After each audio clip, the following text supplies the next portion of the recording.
অত্যন্ত গুরুত্বপূর্ণ দুটি প্রশ্ন নিয়ে চলে এসেছি, সাথে উত্তরও। সকলে দেখে নাও। আর্কিমিডিসের নীতি লেখো। এটা খুবই গুরুত্বপূর্ণ। দেখো তোমরা, নীতিটি হলো একটি বস্তুকে কোনো তরলে ডোবালে ওই বস্তুটি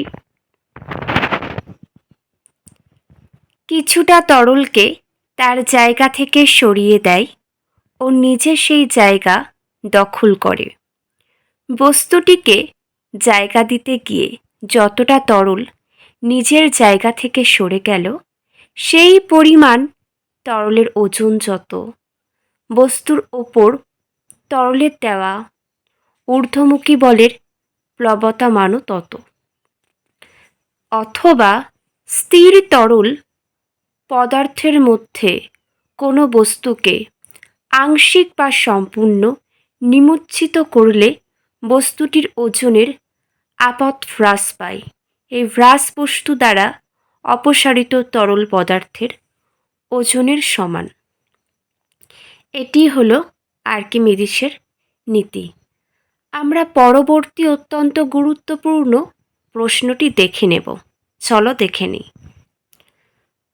প্রশ্নটি হলো, এক টুকরো লোহা জলে ডুবে যায়, কিন্তু লোহার তৈরি জাহাজ জলে ভাসে কেন? তাই না, এমন প্রশ্ন আসে তো মনে। এক টুকরো লোহা যেটা জলে দিলে জলে ডুবে যাচ্ছে, কিন্তু লোহার তৈরি জাহাজ জলে কেন ভাসে? অনুরূপ প্রশ্ন ঘুরিয়ে আসতে পারে, একটি স্টিলের চামচ বালতির জলে ফেললে সেটি ডুবে যায়, অথচ চামচের থেকে ভারী একটা স্টিলের গামলা জলে ভাসে কেন? অনুরূপ প্রশ্ন, একটি ছোট্ট পেরেকের টুকরো বালতির জলে ডোবে, অথচ একটি ভারী স্টিলের বাটি বালতির জলে ভাসে কেন? দেখে নাও।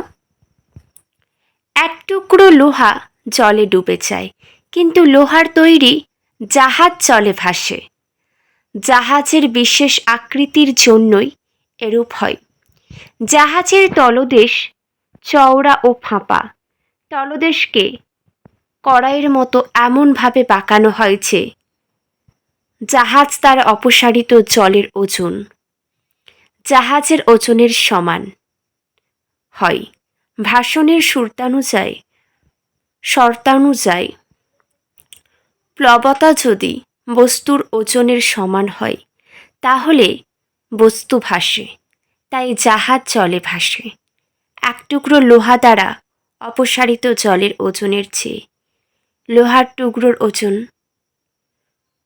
বেশি, তাই এক টুকরো লোহা জলে ডুবে যায়। এই দুটো প্রশ্নই খুবই গুরুত্বপূর্ণ, সাথে উত্তর। এগুলো তোমাদের কাছে আলোচনা করে দিলাম। আর কারোর কোনো প্রশ্ন থাকলে বা জিজ্ঞাসা থাকলে অবশ্যই জানিও। আজকের মতন এতটুকুই।